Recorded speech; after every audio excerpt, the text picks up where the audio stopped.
Hello दोस्तों, expert art classes में आपका स्वागत है। आज हम क्लास 12वीं के ज्योग्राफी विषय के बारे में पढ़ाएंगे और ये सबसे पहला चैप्टर होगा जिसका पहला है मानव भूगोल, यानी प्राकृतिक एवं विषय क्षेत्र के बारे में इसमें पढ़ाया जाएगा। अब इस चैप्टर को पढ़ने से पहले आपको ज्योग्राफी के बारे में जान लेना आवश्यक है। तो आइए सबसे पहले समझे ज्योग्राफी के बारे में।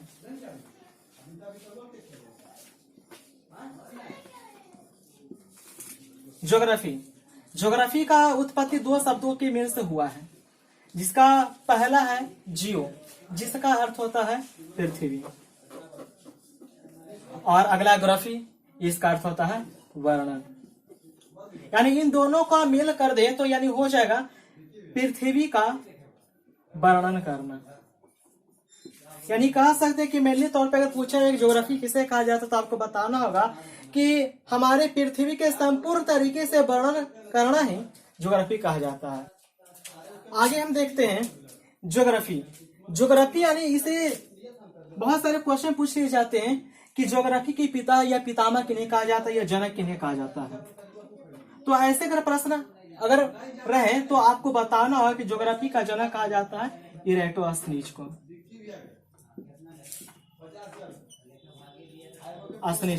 अगर यही और क्वेश्चन में रहे कि आधुनिक भूगोल का जनक किसे कहा जाता है,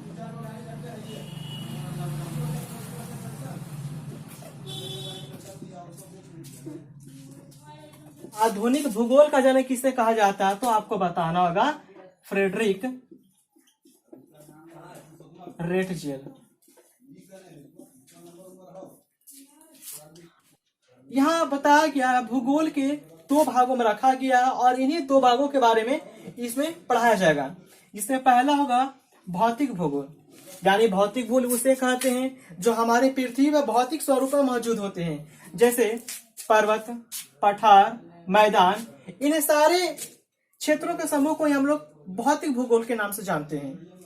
आगे है मानव भूगोल। मानव भूगोल से आप क्या समझते हैं, तो आपको बताना होगा कि मानव समाज तथा पृथ्वी के संबंधों का विश्लेषित अध्ययन ही मानव समाज कहा जाता है, जो एग्जाम में हमेशा पूछा जाता है। आगे इसके बारे में बात करते हैं। मानव भूगोल जो है इसमें हमारा तो प्राकृतिक विषय क्षेत्र है ही, लेकिन इस मानव भूगोल का विभिन्न ऐसे कि इस मानव भूगोल में विभिन्न प्रकार के ऐसे विद्वान हैं जो मानव भूगोल के लिए अलग अलग अपने विचार रखे हैं। जैसे पहला हम देख सकते हैं, पहला परिभाषाएं मिलती है यहाँ से 1 नंबर में। ये मानव भूगोल के परिभाषाएं ये रेटजेल दे रहे हैं। ये कहते हैं कि मानव भूगोल जो है ये समाज और धरातल के बीच, यानी जो हम लोग समाज प्राणी हैं, ये समाजी प्राणी, और धरातल यानी पृथ्वी है, इनके बीचों के संश्लेषित अध्ययन ही ये होगा मानव भूगोल। ये कथन है रेटजेल का। आगे 2 नंबर में अब देखिए इनका क्या कहना है, यानी एलन सी सैंपल का। ये बताते हैं कि मानव भूगोल जो है यह अस्थिर पृथ्वी, क्रियाशील मानव के बीच परिवर्तनशील संबंधों का विश्लेषण है। यानी आप ऐसा समझ सकते हैं कि पृथ्वी जो है मतलब घूम रही है, लेकिन मानव जो है इस पर ना अपनी सारी क्रियाशील इस पर कर रखा है। तो ये बताए हैं एलन सी सैंपल।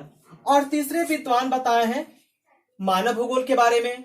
इनका कहना है कि हमारी पृथ्वी को नियंत्रित करने वाले भौतिक नियमों तथा इस पर रहने वाले जीवों के मध्य संबंधों के अधिक संश्लेषित ज्ञान से उत्पन्न संकल्पना ही ये कहलाएगा मानव भूगोल। यानी कह सकते हैं कि इस धरती पे जितने भी सारे प्राणी हैं और उस धरती पर रह करके अपने दिमाग को और अपने ज्ञान को जो विकसित कर लेते हैं, तो इन्हीं के अर्थों में कहा जाता है ये मानव भूगोल। ये कहना है पॉल विलार्ड डी ला ब्लास का, इनका कहना है। अब आगे हम चलते हैं आपको मानव भूगोल की प्रवृत्ति के बारे में। यानी मानव जो है प्रकृति के साथ किस प्रकार से अपने संबंध को रखा है। तो इस पुस्तक के माध्यम से चलते हैं कि आज जो मानव है अपने समाज में इतना विकसित हो चुका है, जो आज विभिन्न प्रकार के जैसे टेक्नोलॉजी के मामले में आगे बढ़ चुका है। या डीएनए की खोज या अग्नि की खोज, इन सारे मामलों पर काफी आगे निकल चुका है। इसमें मानव जो है अपने अनुकूल रहने के लिए आवास बना लिए हैं, अपने अनुकूल सड़क, विभिन्न प्रकार के दैनिक उपयोगी सामानों का प्रयोग कर रहे हैं। तो ये मानव भूगोल जो है इसी के अर्थ में देखा जाता है। आगे बात करते हैं पर्यावरण निश्चयवाद के बारे में। यानी इसमें पर्यावरण जो मनुष्य जो है, इसमें लोगों का अपने पर्यावरण के, जैसे कभी अचानक ज्यादा बारिश हो जाता था या तेज पवनी बहा करती थी, इससे आदि मानव डरा जाते थे, जो अपने इस पर्यावरण को सबसे प्रमुख माना करते थे। और इनके आधार में कह सकते हैं कि पर्यावरण और मानव के बीच का जो प्रबल शक्ति है वही कहलाता आपका पर्यावरणीय निश्चयवाद। अब आगे हम ग्रिफिथ टेलर के अनुसार दो विचार देखते हैं। पहला है नवनिश्चयवाद, दूसरा है निश्चयवाद। इनके विचारों के अनुसार यहाँ पे यह बताने की कोशिश की जा रही है कि जिस प्रकार चौराहे पर 3 बत्ती होते हैं, पीली, लाल और हरा, उन्हीं के अनुरूप यह समझाने की कोशिश कर रहे हैं नवनिश्चयवाद में। यानी यह प्रकृति में जो आज लगातार उसका अंधाधुंध यूज हो रहा हो या उस पर ज्यादा प्रभाव डाला जा रहा हो या उसका ज्यादा दुरुपयोग किया जा रहा हो, तो ऐसे परिस्थिति के लिए रोकने के लिए कह रहे हैं। और निश्चयवाद ये जाने के लिए कह रहे हैं। यानी कह सकते हैं ना कि जैसा आज का जो समाज है, आज इतना ज्यादा उपयोगी मतलब स्वार्थी जीवन बन चुका है, जिसमें प्रकृति को बहुत ज्यादा क्षति पहुंचाया जा रहा है, जिससे आज हमारे इस धरती पर ओजोन क्षय की समस्या आ चुकी है, हमारे हिमशिलाएं पिघलने की स्थिति में आ चुकी है, एवं हमारे जितने भी सारे वातावरण हैं ये जैसे तैसे हो चुका है।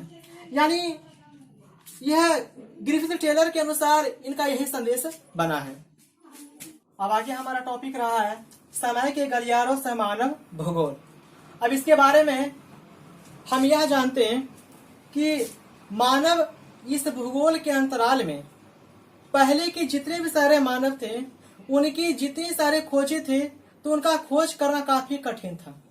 उन्होंने अपने संदेशों का आवागमन करने के लिए तथा नौचालाओं में उनके कठिनाइयों का खतरे से खाली नहीं था, जो 15वीं शताब्दी के यूरोपीय के विकासों के अनुरूप उनके सतत प्रयास से विकास किए जाने लगे और वह हर एक क्षेत्र में अपनी उपलब्धि पाई। इसके बाद वह आगे चल करके अपने जीवन को एक सुगम्य बना लिए। मानव भूगोल के क्षेत्र में हम चर्चा करें तो पहला है सामाजिक भूगोल, जिसके उप क्षेत्र आ जाते हैं ये आपका व्यवहारिक भूगोल और सामाजिक कल्याण का भूगोल, अवकाश का भूगोल, सांस्कृतिक भूगोल, लिंग भूगोल, ऐतिहासिक भूगोल, चिकित्सा भूगोल इत्यादि। ये सब सारे जो हैं ये उप क्षेत्र के अंतराल में आते हैं। आगे दिया गया क्षेत्र में नगरीय भूगोल, इस नगरीय भूगोल में रिक्त किए गए हैं। आगे राजनीतिक भूगोल, इसे भी रिक्त किए गए हैं, जो आगे चल करके सामाजिक विज्ञानों और सहयोगों अनुशासकों में ये अंतरापृष्ठ किया गया, जो नगरीय क्षेत्रों का अध्ययन और नियोजन और राजनीतिक विज्ञान में डाला गया है। आगे देख लेते हैं राजनीतिक भूगोल के अंतराल में आपका निर्वाचन भूगोल, जिसमें एक प्रत्यक्ष निधि के रूपे चुनते हैं। अगला है सैन्य भूगोल, ये सब सारे उप क्षेत्र में रखा गया है।